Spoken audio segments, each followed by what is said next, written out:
Good morning. હવે ધોરણ 7 વિજ્ઞાન વિષય એમાં આપણે ચેપ્ટર નંબર 3 રેશાથી કાપડ સુધી આના વિશે આપણે અભ્યાસ કરી રહ્યા છીએ.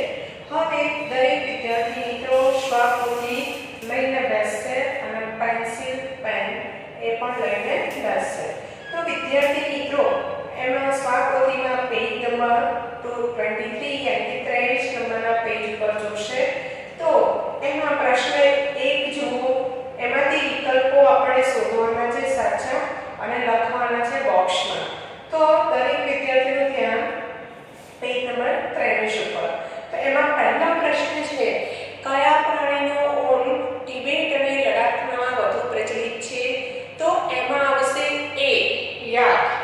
હવે એ યાક તો પહેલામાં બધા લખશે એ.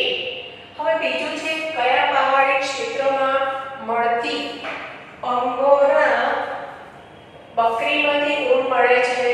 તો એ અંગોરા બકરી છે એ જમ્મુ કાશ્મીરના ક્ષેત્રમાંથી મળે છે. તો બીજામાં લખશે બધા બી. હવે ત્રીજું, દક્ષિણ અમેરિકામાં કયા પ્રાણીઓમાંથી ઊન પ્રાપ્ત કરવામાં આવે છે? તો સી અલ્પાકા અને લામા. તો ત્રીજામાં બધાનો આન્સર આવશે સી. નંબર 4, ઊનના રેશા શાના બનેલા છે? તો પ્રોટીનના બનેલા છે. તો ચોથામાં આવશે સી. નંબર 5, રેશમના પતંગિયાના જીવન ચક્રની ઈંડા પછીની અવસ્થા કઈ છે? તો ઈંડા પછી ડીંગ બને છે. તો એમાં આવશે એ. નંબર 6, રેશમ મેળવવા માટે રેશમના કીડા ઉછેરવાના ઉદ્યોગને શું કહે છે? તો ડી એટલે કે સેરીકલ્ચર. તો એમાં આવશે ડી. હવે નંબર 7, નીચેનામાંથી કયા રેશા બળે છે ત્યારે વાળ બળતા હોય તેવી વાસ આવે છે? તો બી ઊન. કુદરતી રેશા એમાં વાળ બળવાની વાસ આવે છે કેમ કે એમાં પ્રોટીન હોય છે. 8, ટસર એ શાની જાત છે? તો રેશમની. ટસર સિલ્ક આવે છે તો એમાં આવશે એ. હવે નંબર 9, રેશમના તાર કાઢ્યા પછી તેમાંથી દોરો કે પાતળા વળેલા તાર બનાવવાની પ્રક્રિયાને શું કહે છે? તો રીલિંગ. એ રીલિંગ પ્રક્રિયા કહેવામાં આવે છે. હવે વિદ્યાર્થી મિત્રો પ્રશ્ન 2 જુઓ. નીચેના પ્રશ્નોના ઉત્તર લખવાના છે. તેમાં નંબર 1 છે, રેશમના પતંગિયાના જીવનક્રમની કઈ અવસ્થા રેશમના તાર બનાવવા માટે અગત્યની છે? તો અહીંયા જુઓ કોશેટો લખેલું છે. તો દરેક વિદ્યાર્થી મિત્રો લખશે કોશેટો. બીજું, રેશમના કીડાનો ખોરાક શો છે? તો શેતુરના પાન ખાય છે. અને નંબર 3, રેશમના ઉદ્યોગની પ્રથમ શરૂઆત કયા દેશમાં થઈ હતી? તો ચીનમાં. હવે પ્રશ્ન 4, રેશમના કીડાના ઉછેર અને સંવર્ધનને શું કહે છે? તો સેરીકલ્ચર. અને કુદરતી રેશાને બાળવાથી કેવી વાસ આવે છે? વાળ બળવાની ગંધ આવતી હોય તેવી વાસ આવે છે. નેક્સ્ટ. હવે દરેક વિદ્યાર્થી સ્વપોથીમાં પેજ નંબર 24 ઉપર જોશે. તો એમાં પ્રશ્ન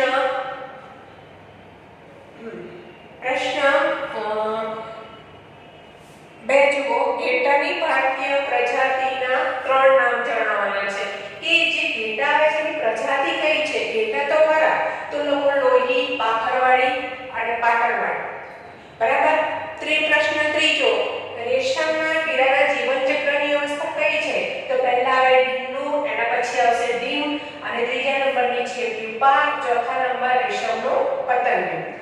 હવે પ્રશ્ન 4માં જુઓ.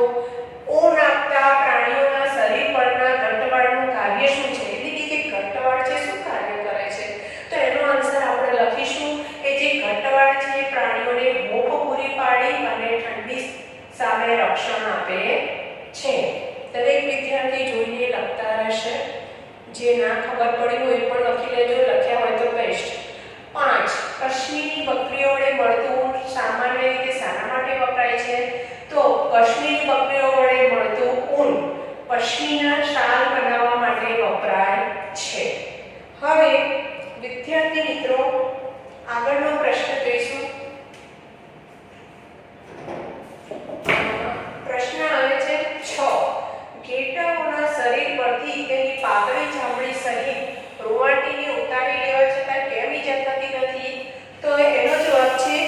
ઘેટાના શરીર પરની રૂંવાટી અને પાતળી ચામડીનું સૌથી જે ઉપરનું સ્તર છે એ મૃત કોષોનું એટલે કે મૃત કોષોનું બનેલું હોવાથી તેને ઉતારી લેવાથી ઈજા થતી નથી. હવે પ્રશ્ન 7 છે બર એટલે શું? તો જે ઊનના વાળ સાથે જોવા મળતા નાના નાના જે રૂંવાટીવાળા તંતુઓ જોવા મળે છે એને વાળમાંથી કાઢી લેવામાં આવે છે અને જે કાઢી લીધા છે નાના તંતુઓ એને બર કહે છે. હવે પ્રશ્ન 8 રેશમના દોરા કેવી રીતે બનાવવામાં આવે છે? તો રેશમના કોષેટોમાંથી રેશમના તારને જુદા પાડીને તેને લપેટીને રેશમના દોરા બનાવવામાં આવે છે. હવે પ્રશ્ન 4 દરેક વિદ્યાર્થી પ્રશ્ન 4 માં જુઓ. એમાં ટૂંકમાં આન્સર લખવાના છે એટલે કે એના વિશે થોડું લખવાનું છે. તો પ્રશ્ન 1 છે ઊન આપતા પ્રાણીઓ વિશે સમજ આપો.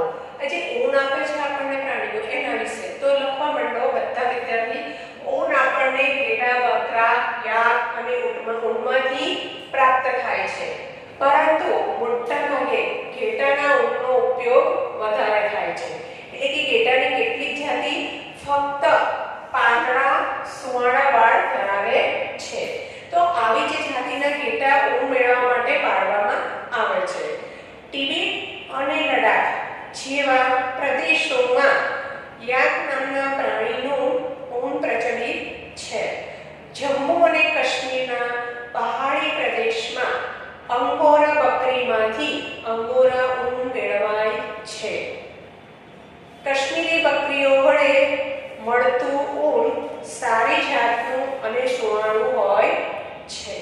તો આ જે પ્રશ્ન ચોથો છે એનો નંબર 1 પ્રશ્નનો જવાબ લખ્યો તો એ દરેકે લખ્યો હશે. હવે નંબર 2 પ્રશ્ન 2 સારી ગુણવત્તાવાળું ઊન મેળવવા ઘેટાની પસંદગી કેવી રીતે કરવામાં આવે છે? જેમ આપણે બજારમાં જઈને કંઈ સારી વસ્તુ પસંદ કરીએ છીએ એમ આ પણ સારી ગુણવત્તાવાળા જે ઊન હોય એવી પસંદગી ઘેટાની કરાય છે. તો હવે ધ્યાન આપો.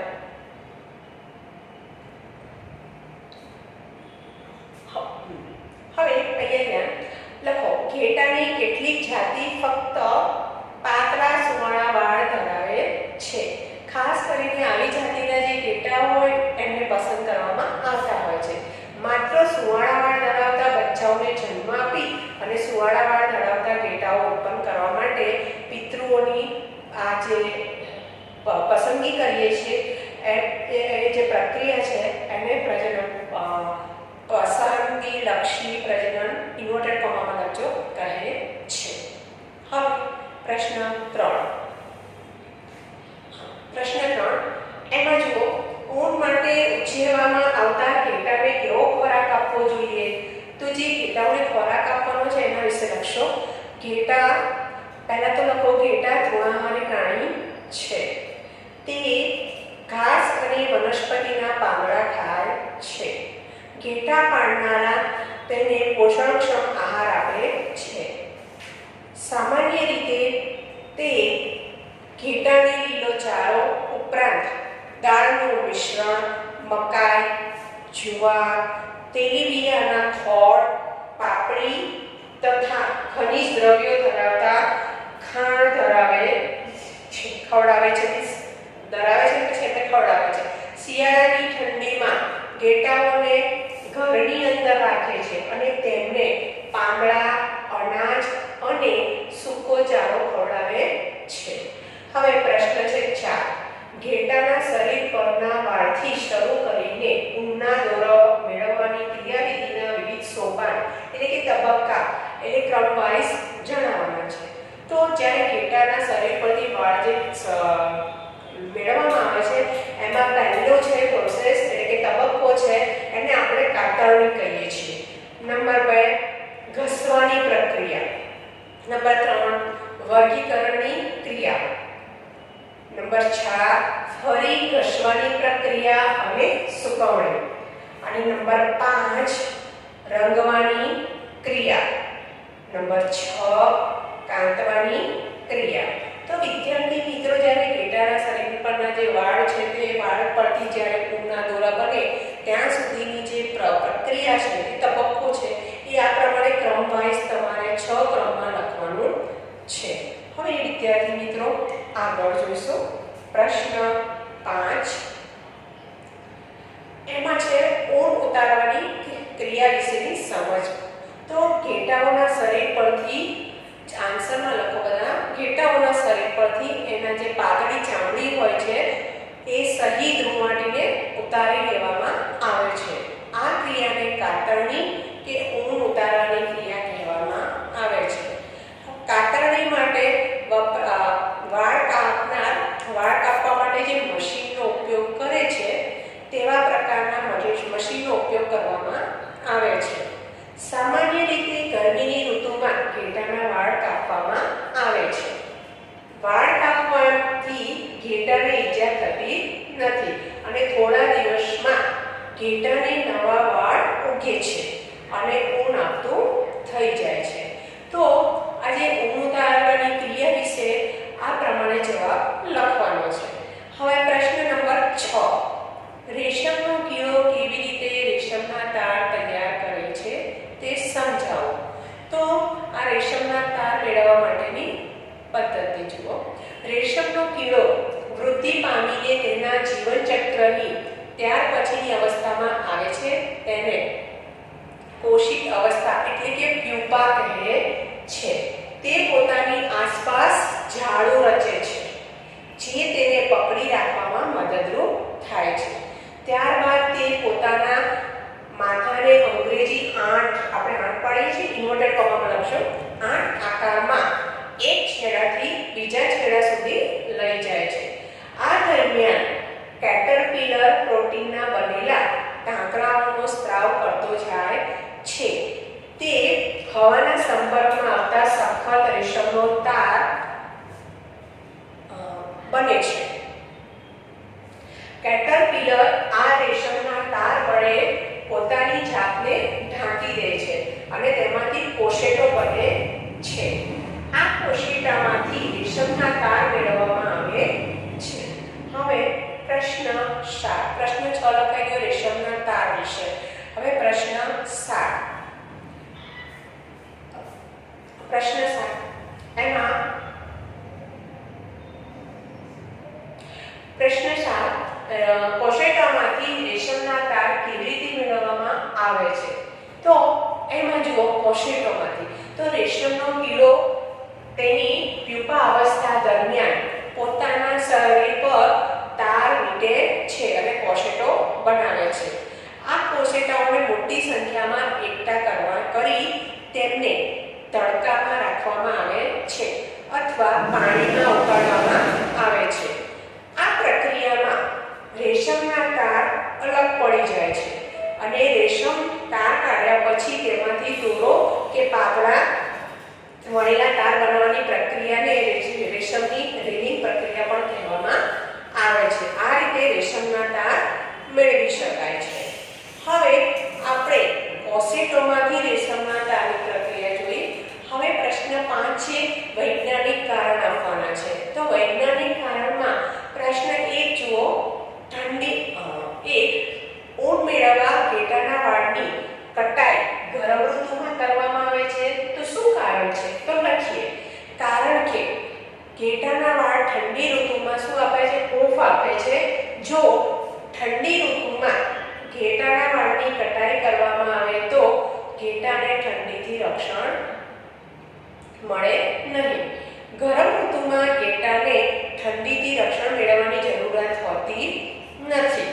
તેથી ઊન મેળવવા ઘેટાના વાળની કટાઈ ગરમ ઋતુમાં કરવામાં આવે છે. હવે પ્રશ્ન 2. રેશમના તાર મેળવવા રેશમના કોશેટાને ઉકળતા પાણીમાં નાખવામાં આવે છે. તો આવું કેમ કરવામાં આવે છે? તો લખો. કારણ કે રેશમના કીડાને કેટરપિલરે પોતાની જાતને રેશમના તાર વડે ઢાંકી દેવાથી વીંટાળેલા તારથી કોશેટો બને છે. કોશેટોમાં પ્યુપાનો વિકાસ થાય છે અને છેવટે રેશમના તાર કાપી અને પતંગિયું બહાર નીકળે છે. આમ થતાં રેશમના તાર કપાઈ જાય છે. આવી પ્યુપામાં જે પ્યુપામાંથી પતંગિયું બને એ પહેલા તેને ઓગળતા પાણીમાં નાખી કોસેટાના રેશમના તાર મેળવી લેવામાં આવે છે. તેથી રેશમના જે તાર મેળવવાના રેશમના કોસેટા હોય છે એને ઉકળતા પાણીમાં નાખવામાં આવે છે. નેક્સ્ટ હવે પ્રશ્ન 6. નેક્સ્ટ તફાવત જોઈ લો. એમાં ઊન અને રેશમ. તો એ તફાવતમાં આ પ્રમાણે લખવાનું છે. તો પહેલો છે તો ઊનમાં લખશો બધા. તે ગીટાના વાળમાંથી મળતા રેશામાંથી બને છે. એમાં નંબર 2 લખવાનો છે. તેમાંથી શાલ, સ્વેટર, મફલર, ટોપી આ બધા ઊનની જે વસ્તુઓ છે એ વગેરે બનાવવામાં આવે છે. હવે એની સામે ઊનની સામે જો તમે રેશમ લખ્યું છે એમાં નંબર 1 તે રેશમના કોશેટામાંથી મળતા રેશામાંથી બને છે. અને નંબર 2 તેમાંથી રેશમી સાડી, જબ્બા, ડ્રેસ વગેરે બનાવવામાં આવે છે. હવે આ તફાવત હતો એના 2 મુદ્દા. જ્યારે તફાવતનો પ્રશ્ન પૂછાય ત્યારે 2 મુદ્દા ઓછા લખવાના હોય છે. હવે પ્રશ્ન 7 જોઈશું. ખરા ખોટા વિધાનો. વિધાન સાચું છે કે ખોટું તો એ સમજીએ. એમાં પહેલું છે 1 નંબર ઊન એ ઉષ્માનું સુવાહક છે. તે ખોટું છે. વિદ્યાર્થી મિત્રો હવે અહીંયા ધ્યાન આપો. પ્રશ્ન 7માં 1 ઊન એ ઉષ્માનું સુવાહક છે તો ખોટું. 2 ઊન સંશ્લેષિત રેશા છે ખોટું. 3 ઊન અને રેશમ એ પ્રોટીનના બનેલા છે સાચું. 4 કોશેટામાંથી રેશમના રેશા મેળવવાની ક્રિયાને સિલ્વીકલ્ચર કહે છે તો ખોટું. 5 રેશમના કીડાની ઈયળ પછીની તરતની અવસ્થા રેશમનું પતંગિયું છે ખોટું. 6 ડીમની કેટરપિલર પણ કહે છે સાચું. 7 રેશમના કીડાનો ખોરાક સામાન્ય રીતે સેતુના પાન છે સાચું. પ્રશ્ન 8 ખાલી જગ્યા. એમાં નંબર 1 ખાલી જગ્યા પ્રાણીજ રેશા છે તો ઊન અને રેશમ. પ્રશ્ન બીજો રેશમના રેશા રેશમના કીડાના ખાલી જગ્યામાંથી મળે છે તો કોશેટામાંથી. 3 પશ્મિના શાલ ખાલી જગ્યાના વાળમાંથી બનાવવામાં આવે છે તો પશ્મિના શાલ કાશ્મીરી બકરીમાંથી બને છે એના વાળમાંથી. 4 ખાલી જગ્યાને ગરમ પાણીમાં મૂકી તેમાંથી રેશમના તાર છૂટા પાડવામાં આવે છે તો લોકો રેશમના કોશેટા. પ્રશ્ન 9 જોડકા. ઘસવાની ક્રિયા તેની સામે ઈ કાપેલા ઊનને સાફ કરવાની ક્રિયા. શેતુના પાંદડા છે તો સી રેશમના કીડાનો ખોરાક. પ્રશ્ન ત્રીજું યાક એટલે કે ઊન આપતું પ્રાણી. 4 કોશેટો રેશમનો તાર ઉત્પન્ન કરે છે. હવે પ્રશ્ન 10 છે એમાં તમને પ્રશ્ન 10માં જો આકૃતિ આપેલી છે. પહેલા આકૃતિ જોઈ લો. ઈંડા, ડીમ. આ ઈંડા છે, ડીમ, કોશેટો, કોશેટામાંથી પ્યુપા અને પતંગિયું. આ એનું જીવન ચક્ર છે. હવે એ પતંગિયાનું અને એ જીવન ચક્રમાંથી આપણે રેશમના કીડાનું જોવાનું છે. તો લખી દો રેશમના કીડાના જીવન ચક્રની 4 અવસ્થા. 1 ઈંડું, ડીમ, પ્યુપા, રેશમનું પતંગિયું. એમાં ઈંડું છે. ઈંડું રેશમના કીડાના જીવન ચક્રની આ પ્રથમ અવસ્થા છે. માદા રેશમનું પતંગિયું લેવામાં આવે છે અને શેતુના પાંદડા પર ઈંડા મૂકે છે. આકૃતિમાં જો ઈંડા મૂકેલા છે. 2 ડીમ ઈંડું સિવાયને તેમાંથી ડીમ બહાર આવે છે. બીજી આકૃતિ જુઓ આરો કરેલું. તે શેતુના પાંદડા ખાઈને મોટું થાય છે અને 25 થી 30 દિવસ સુધી એ શેતુના પાન ખાઈ પછી ખાવાનું છોડી દઈને સુષુપ્ત અવસ્થામાં જતું રહે છે. નંબર 3 પ્યુપા સુષુપ્ત કેટરપિલર હવે ત્રીજી અવસ્થામાં પ્રવેશ છે અને અંગ્રેજી માથાને પોતાના માથાને અંગ્રેજી ઇન્વર્ટેડ કોમા 8 આકારમાં એક છેડાથી બીજા છેડા સુધી લઈ જશે. એ દરમિયાન કેટરપિલર પ્રોટીનના બનેલા તાંતણાનો સ્ત્રાવ કરશે અને જે હવાના સંપર્કમાં આવતા સખત રેશમનો તાર બને છે. કેટરપિલર રેશમના તાર વડે પોતાની જાતને ઢાંકી દે છે અને તે પ્યુપામાંથી રૂપાંતરિત થાય છે અને તેના રેશમના તાર આવરણને કોશેટો કહે છે. હવે કોશેટો પછી આવે છે કોશેટો અને નંબર 4 રેશમનું પતંગિયું. હવે પ્યુપાનો જે આ પછીનો વિકાસ છે તે કોશેટોમાં જ થાય છે અને એ કોશેટામાંથી પુષ્પા વિકસી રેશમના પતંગિયા સ્વરૂપે તે કોસેટો તોડીને બહાર આવે છે, જે પતંગિયું દર્શાવ્યું છે. તો એનું જીવન ચક્ર છે. હવે નીચે પ્રશ્ન છે, એમાં તમારે ચિત્રો લાવવાના છે પ્રાણીઓના કે જે ઊન આપે છે, જે નામ આપ્યા છે એ પ્રમાણે તમારે ચોંટાડવાના છે. અને એ તમે દુકાન કોઈ શોપમાંથી લેશો ત્યારે તમે આ રીતે આપેલા છે, પ્રિન્ટ કઢાવી દેજો. એમાંથી તમારે ચિપકાઈ દેવાના છે 1 થી 6, 7, 8. હવે પ્રાણીઓ 8 સુધી છે તમારે ચિપકાવવાના છે. હવે પ્રશ્ન બીજું, એમાં ભારત અને વિશ્વમાં ઊન આપતા પ્રાણીઓના સ્થાનની નોંધ છે. તો ઘેટા છે તો જમ્મુ કાશ્મીર, હિમાચલ પ્રદેશ, ઉત્તરાખંડ, રાજસ્થાન, પંજાબ, હરિયાણા, સિક્કિમ, ગુજરાત, ઉત્તર પ્રદેશ, ચીન અને ઓસ્ટ્રેલિયા. બકરી તો જમ્મુ કાશ્મીર, ચીન અને નેપાળમાં મળે છે, અંગોરા અને કાશ્મીર. યાક પ્રાણી છે એ લડાખ અને તિબેટમાં મળે છે. ચીલ યાની કે એન્ટિલોપ એ તિબેટમાં મળે છે. સસલું યાની કે અંગોરા એ જમ્મુ કાશ્મીરમાં મળતું પ્રાણી છે. ઊંટ રાજસ્થાન, તુર્કી, મંગોલિયા, સિરિયા અને ચીનમાં મળે છે. લામા અને લીમા અને અલ્પાકા એ દક્ષિણ અમેરિકામાં જ આ પ્રાણી જોવા મળે છે. હવે ત્રીજું, શુદ્ધ રેશમ, કૃત્રિમ રેશમ અને ઊનના દોરાને સળગાવીને ગંધની સરખામણી કરવાની છે. તો પદ્ધતિમાં એક લોકો શુદ્ધ રેશમ, કૃત્રિમ રેશમ અને ઊનના નાના દોરા લઈ કાળજીપૂર્વક સળગાવવાના છે. હવે નંબર 2, બળતી વખતે દરેકની ગંધનો તફાવત જોવાનો છે. તો અવલોકનમાં લખશો, શુદ્ધ રેશમ અને ઊનના દોરા વળવાથી તમને વાળ બળતા હોય ને એવી વાસ એટલે કે ગંધ આવશે. જ્યારે કૃત્રિમ રેશા તમે બાળશો તો તમને પ્લાસ્ટિક બળવાની ગંધ આવે છે. તો મિત્રો આ પાર્ટ 3 એનું સ્વાપોથીમાં પ્રશ્નના જવાબ કમ્પ્લીટ છે. જેને ખબર ન પડી હોય, જે ના હોય આ પ્રમાણે લખશે. હવે આપણે દરેક જણને મેં પ્રયોગ પોથી લઈને બેસવાનું કહ્યું હતું. તો પ્રયોગ પોથીમાં બધાનું ત્યાં પહેલો પ્રયોગ છે, એમાં તારીખ 14/7/2020 લખશે.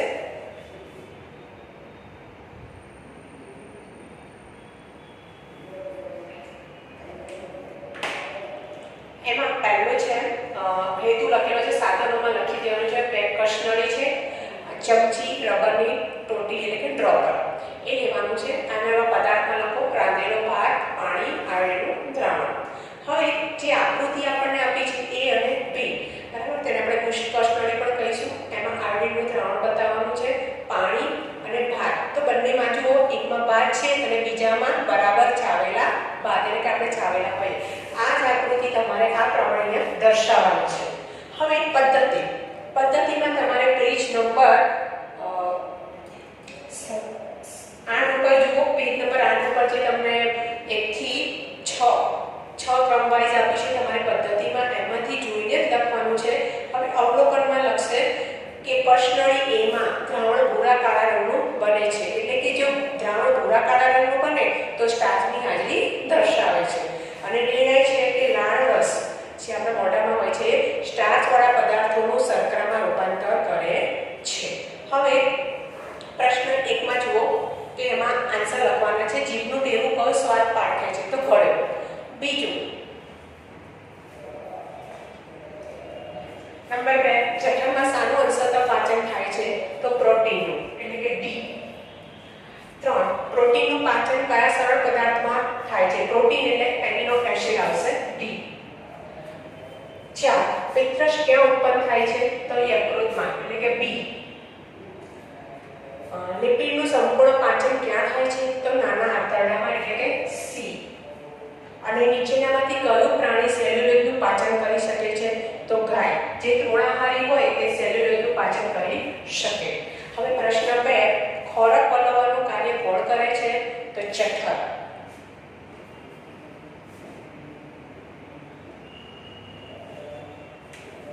હવે બીજું, મનુષ્યના શરીરમાં આવેલી સૌથી મોટી ગ્રંથિ કઈ? તો યકૃત. અને નંબર 3, પિત્તરસનો સંગ્રહ ક્યાં થાય છે? તો પિત્તાશયમાં. અને 4, કાર્બોદિતનું પાચન થઈ શામાં રૂપાંતર થાય છે? શર્કરામાં.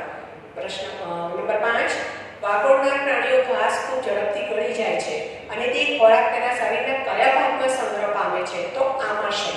અને 6, અમીબાના ખોરાકનું પાચન કયા ભાગમાં થાય છે? તો અન્નધારીમાં. તો વિદ્યાર્થી મિત્રો, આપણે પ્રયોગ પોથીમાં જે પહેલો પ્રયોગ છે એ આ